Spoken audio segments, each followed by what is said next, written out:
Bấy giờ có mấy người Pha-ri-sêu và mấy kinh sư từ Jerusalem đến gặp Đức Giêsu và nói rằng: Sao môn để ông vi phạm truyền thống của tiền dân, không chịu rửa tay khi dùng bữa?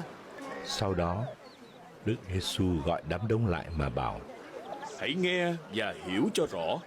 Không phải cái vào miệng làm cho con người ra ô uế, nhưng cái từ miệng xuất ra, cái đó mới làm cho con người ra ô uế.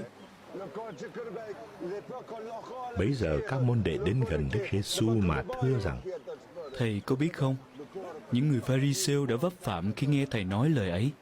Đức Giêsu đáp: Cây nào mà cha của thầy đấng ngự trên trời đã không trồng thì sẽ bị nhổ đi. Cứ để mặc họ. Họ là những người mù dắt người mù. Mù mà lại dắt mù, cả hai sẽ lăn cù xuống hố.